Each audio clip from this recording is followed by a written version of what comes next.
Well, hello, fungi friends. Hey there. Look at that. Got a beautiful Xerocomellus dryophilus right here. It's got angled yellow pores that stain a little bit blue when I touch them. It has kind of reddish stipe. Again, this part stained a little bit blue when I first cut it. Got nice solid thumps on this mushroom. Found this growing under an oak tree. Dryophilus means it loves oaks. So these are prone to mold, and I've got one here that was getting a little antsy, so I'm going to go ahead and cut them up now that I've kind of edited this. I've also got a big old, super solid Cortinarius ponderosus, so check that out. That's pretty cool.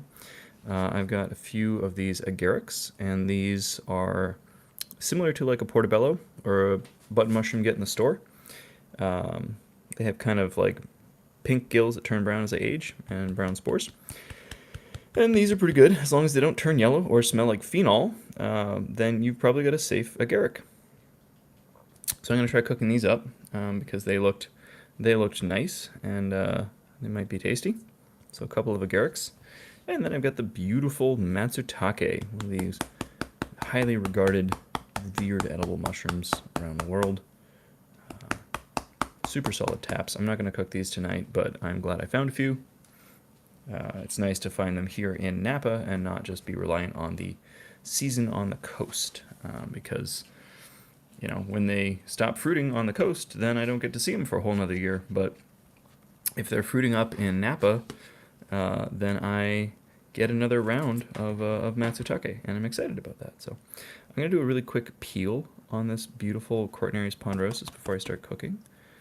So please enjoy ASMR peeling of this mushroom. It's very chunky. Cortinarius ponderosus is edible, and that's why I'm peeling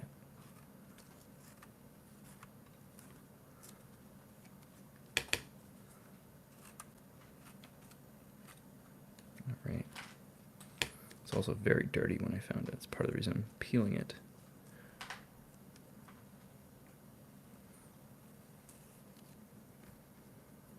Oh yeah, that's the good stuff.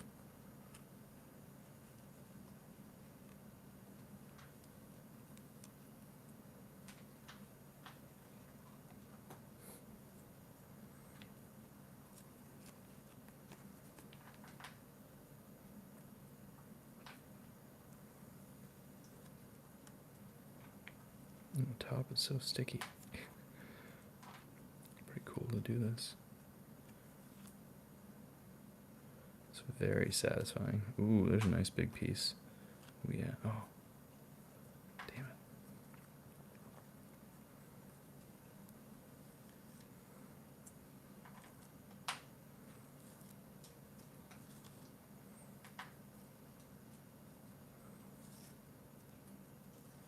Alright.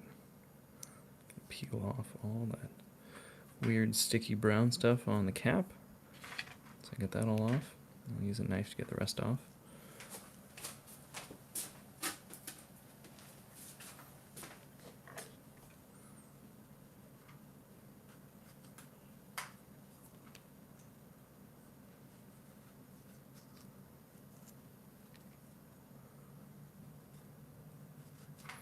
Cortinarius ponderosa is a little bit bitter. It's part of why I like to peel it too, because I feel like it cuts down on the bitterness. But it's a really solid, meaty mushroom. Very cool. It's really the only Cortinarius I feel comfortable eating. You can peel like a bolete too, you know, if you want. You could take off some of the cap. I don't necessarily see a reason to do that, but it's kind of satisfying. I'll take a little bit of this off just because, whoops, see I broke it. No, it's not quite as solid as the Cortinarius, so it's harder to peel. Alright, I'm just going to cut up the boletes and get those in the pan. I think I'll do the agaricus at the same time. Get this mushroom dreck out of here. I'll be right back.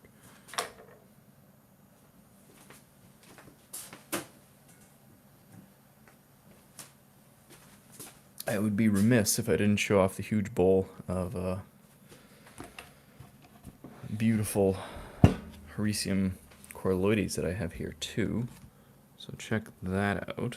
Just really impressive big lobes of this stuff. This is a lion mane relative. It's very good. Okay.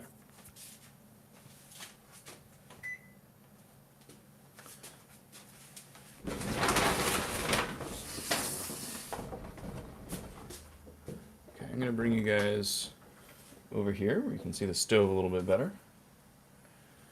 And we're going to get cooking on boletes in just a second. So I'm going to cut them up along with the agaricus.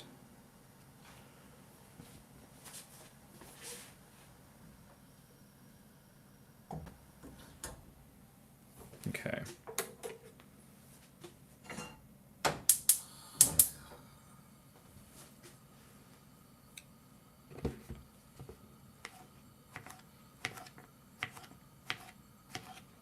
So these boletes will stain a little bit blue when you cut them. It has nothing to do with psilocybin. It's just that these boletes have organic acids in them that stain blue when they're exposed to oxygen. That's what's happening. You can also, on a bolete, separate the cap and the pore surface because they have very different textures when you cook them. So the cap will stay nice and meaty, and this will get really like kind of squishy. So sometimes I like to keep these pore surfaces separate, especially if a bolete's kind of older, because they can get a little bit bitter. But they're also where a lot of the flavor in umami is in a bolete. So especially if you're drying out boletes, it's a good idea to definitely keep the pore surface, because the pore surface is where a lot of the flavor comes from. If you're going to pan fry them, you could consider taking off some of the sort of soggier parts of the pore surface. It may improve the texture. Sometimes I just leave it in because it all tastes good anyhow in the end. But I'll remove a little bit of the pore surface here.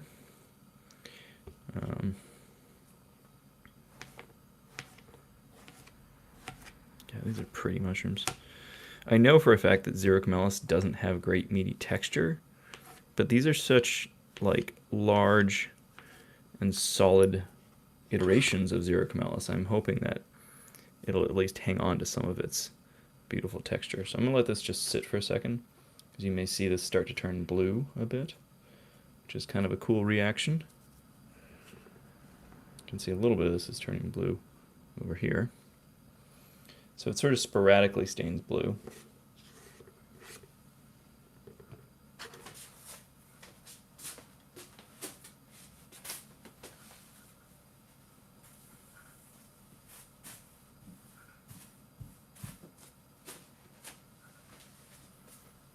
Okay, so I can hear a frog outside. Wow, it's so wet that there's a frog in my house. Heyo. Okay, you guys can see all the things here. So I'm just trying to get my light positioned here. I'm using a canvas lamp, really nice sort of lighting setup and camera setup for streaming. I do recommend it if you ever need to get something. One more look at this beautiful hericium. All right, I'm going to just snip these up, separate the stem from the cap.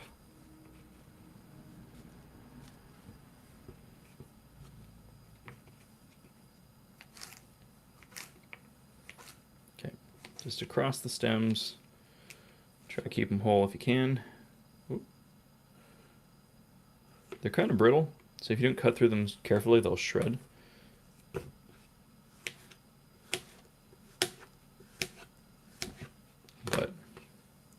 That sure looks a lot like a portobello, huh? It's because they're related.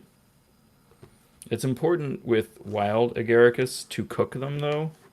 Because you can eat raw agaricus bisporus mushrooms you get in the store, but I wouldn't eat these raw. Ooh, oh dear.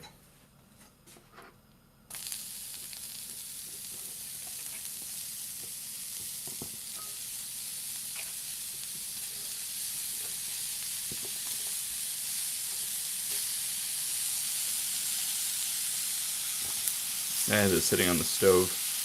Got a little too hot. I'm going to pull these mushrooms in now to cool it down. There's probably too many mushrooms in one pan, but that's alright. We're going to try to keep them kind of on separate sides of the pan and just cook them down. Smells good already, though.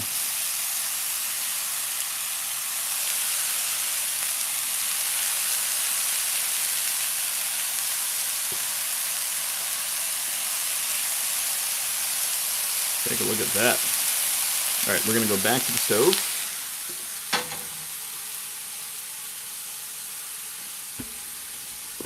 Turn you guys around. Get you a little closer. Go up at that. There we go.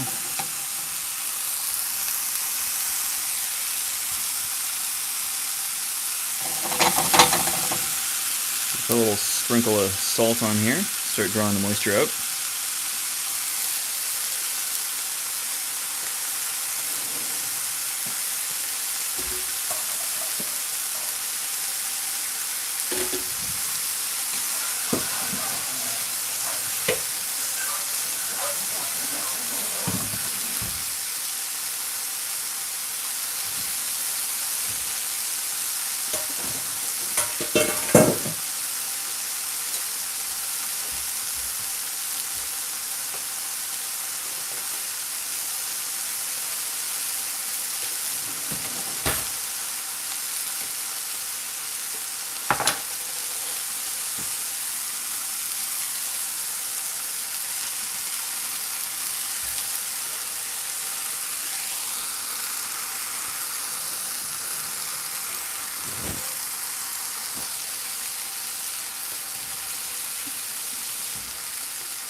All right, so on the right we have Xerocomellus dryophilus. On the left I have an agaric.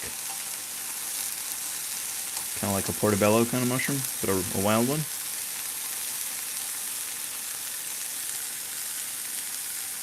Uh-oh. Uh-oh. Oh no, one of those agarics wasn't good. One of them was good, one of them wasn't good. I'm gonna toss the agarics. They gotta go.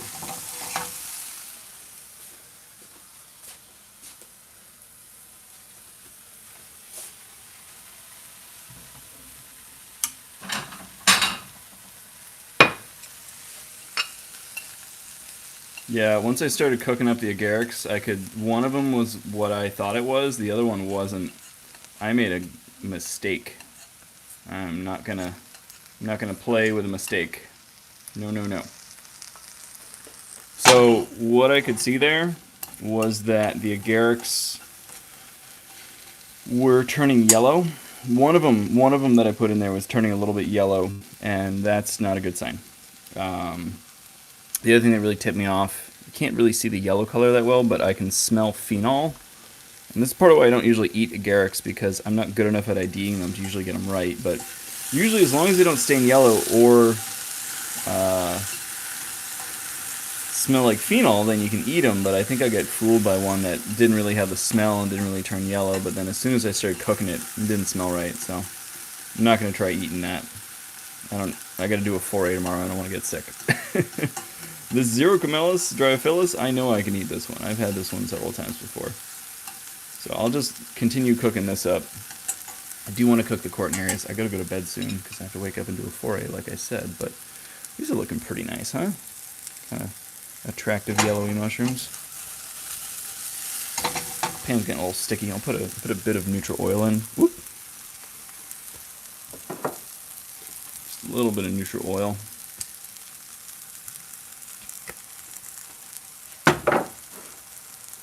A little bit more salt.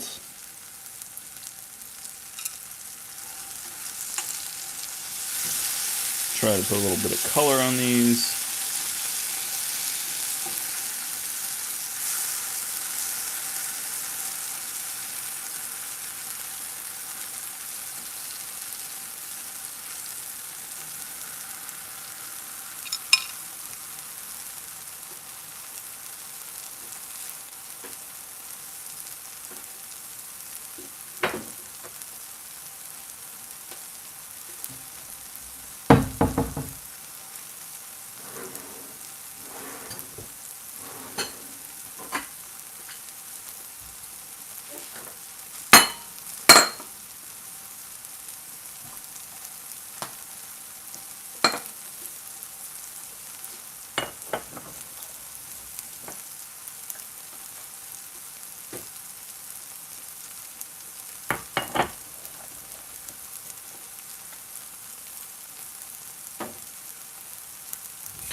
Well, those are looking pretty good. All right.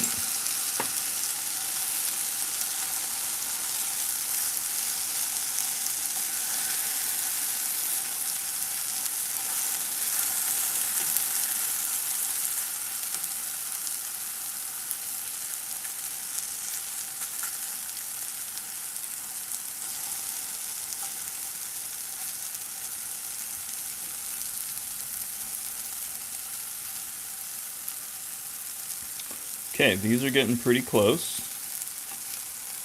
Give them just a minute or two more. And I'm swap them out for the Cortinarius.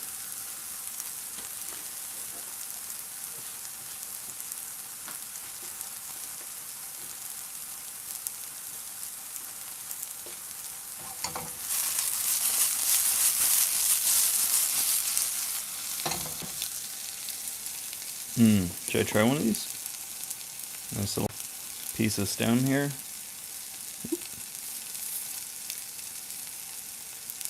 Yeah, I want to cool down for just a hot second. I'll put a tiny bit more salt on it.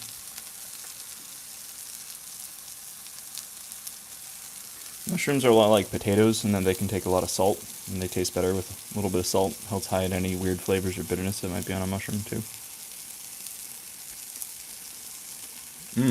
Wow. Yeah. It's got sort of that soft, buttery texture. Not quite as meaty as some of the other porcini. It's a little bit softer. But this one's a lot more texture than some of the other Xerocomellus species I've had. This is pretty good, honestly. Like, I've dried this one, and it's good, and I've had it fresh, and it's good. If this mushroom isn't covered in mold, which it frequently is, it's a pretty good edible mushroom, and it's a big one that grows in my area, so, you know, that's pretty cool. I'm gonna let that kind of just chill in the pan there. And I'm gonna bring you guys back around.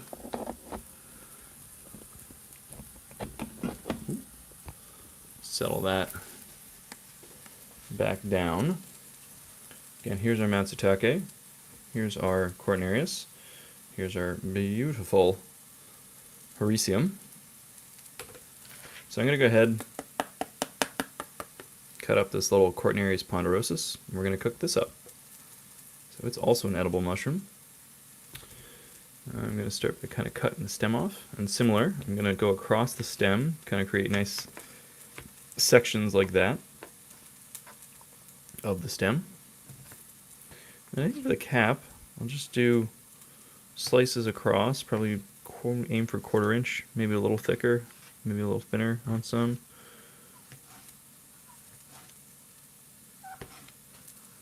This mushroom is so solid you can hear the knife squeak as it goes through it. I love that.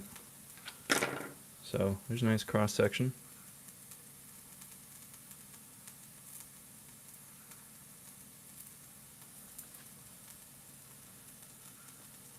I swear the frogs are so loud I almost feel like they're inside the house. I'm pretty sure they're not, but it feels like they are. I'm just trimming off my Matzy here. This has got some significant bug damage that I'm not crazy about, but gave a much nicer specimen to my friend Jasmine because she has eaten a lot less matsutake than me in her lifetime. So I figured I'd give her the nice ones and I'd take the crappy ones. Okay. Do-do-do.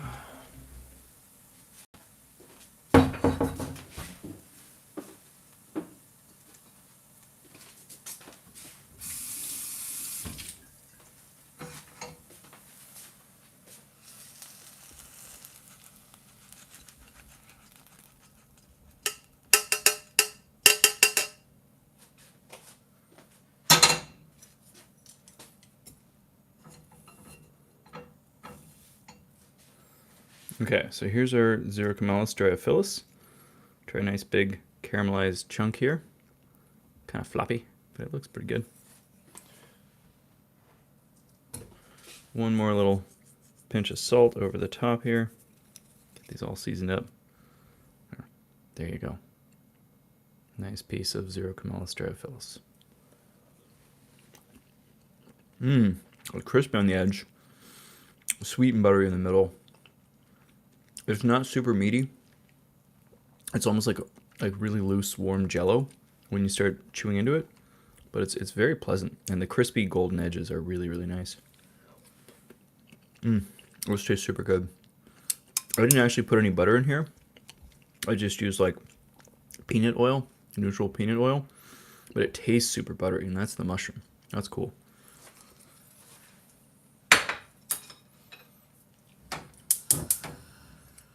Okay, we are going to go back to the stove, so we're going to cook our Cortinarius. Pull you guys forward a little bit, see the pan. Okay. And here's the mushrooms we did cook, and we're going to cook some more.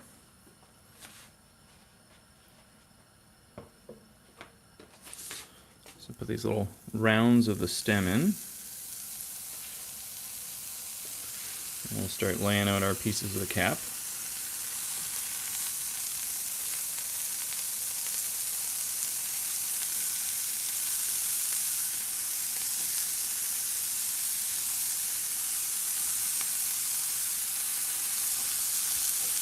So it sort of looks like there's not quite enough room to cook all these in the pan, but they'll shrink down pretty quick, especially once we add some salt.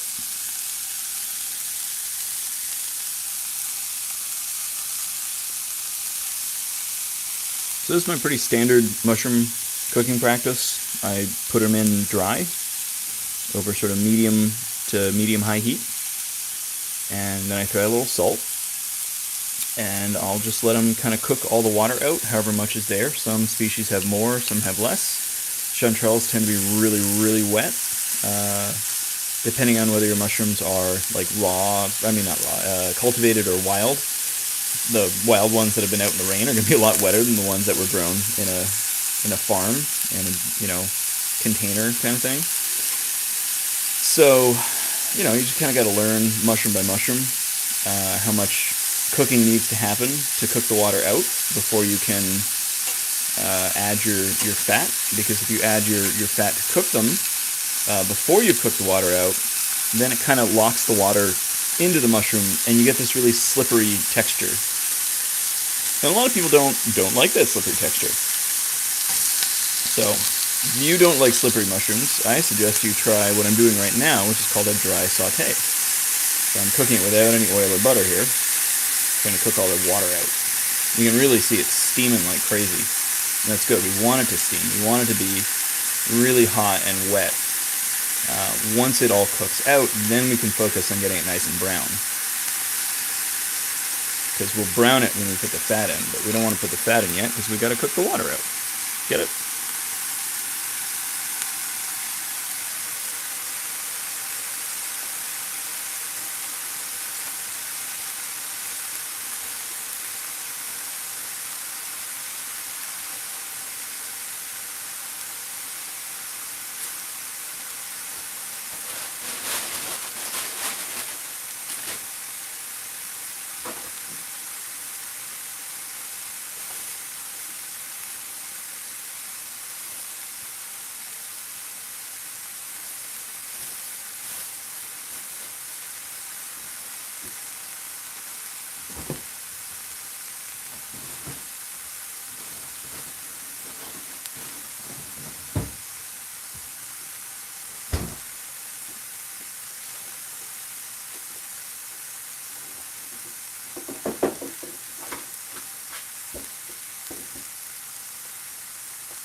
Okay, that's starting to look pretty good.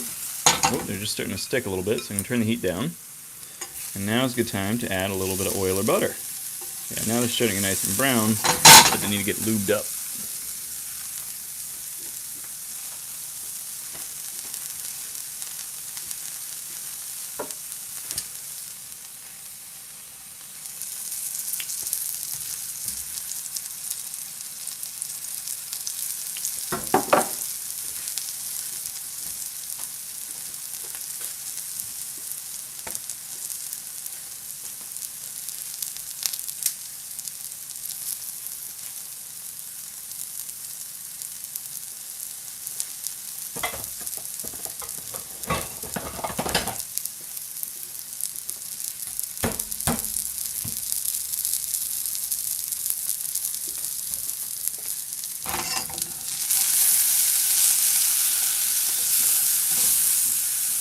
So I know from other years that this mushroom can be a little bit bitter. And so what I'm going to try to do to balance the bitterness, just like a bitter melon, is I'm going to add some kind of salty and umami ingredients. So I'm going to add a little bit of garlic, and I think either maybe hoisin sauce instead of oyster sauce. I think hoisin black bean would be kind of good. I'm not going to make a meal out of this right now, but if I want to do it later, I can add this to some noodles or make kind of a stir fry and integrate this into it. So.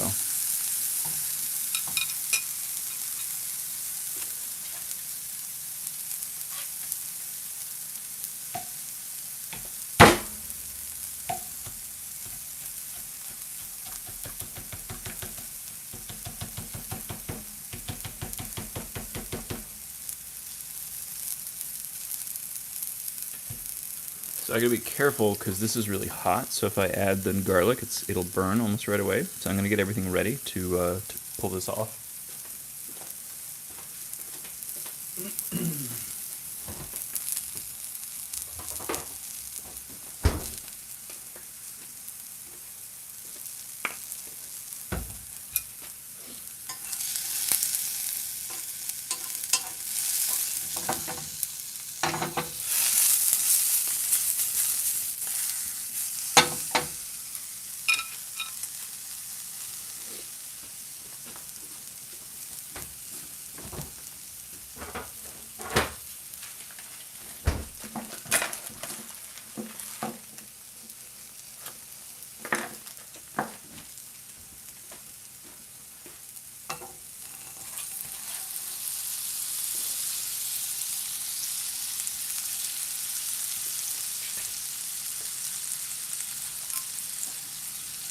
Okay, so we're going to stir the garlic into the butter, just let it fry for a minute or two.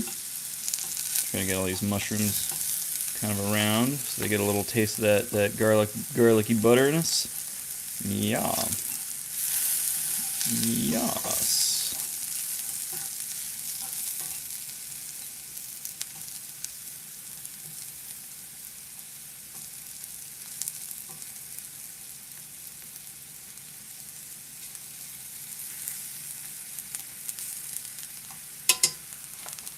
Okay, that's looking pretty good. So we're going to hit this with a little bit of hoisin sauce, kind of a black bean sauce.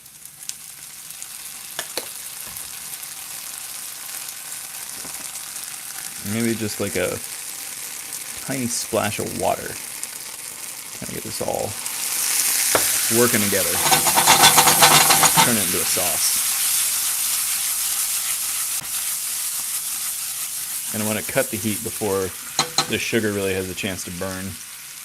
So I'm just going to let the kind of residual heat from the pan carry through, cooking this in. That looks pretty good, huh? I like this just sauteed with salt and a little bit of oil, but this looks very exciting. It's all glossy. All right, let's try it.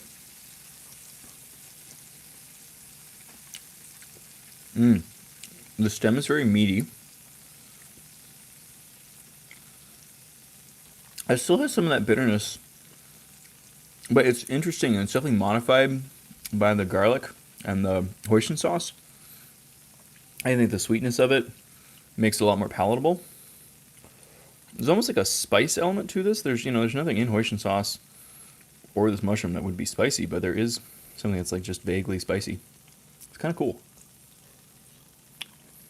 Oh, cap has really good meaty texture. And it's less bitter than the stem. Yeah. Yeah, I think the stem is probably the most bitter part. Cap is pretty nice and sweet. And with a savory umami sauce. Woo-wee. Boy, that's good. That's really good.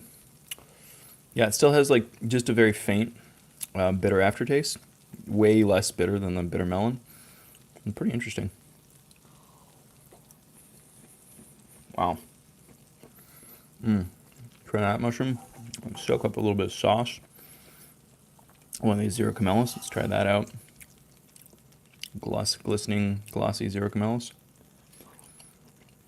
Yeah, it's way softer texture-wise. A lot more buttery. That's very cool. Try the Xerocomellus dryophilus and Cortinarius ponderosus. Both pretty good edible mushrooms. I wouldn't say they're incredible, but they're quite tasty. And they're not ones that you've probably really seen anyone cook before. So you get to see two new things and learn about two new mushrooms. Yeah. Anyhow, it's been fun. Thanks for hanging out with me. I'm going to turn this around for one hot sec. Oh. Orientation locked. All right. I don't know what it wants from me.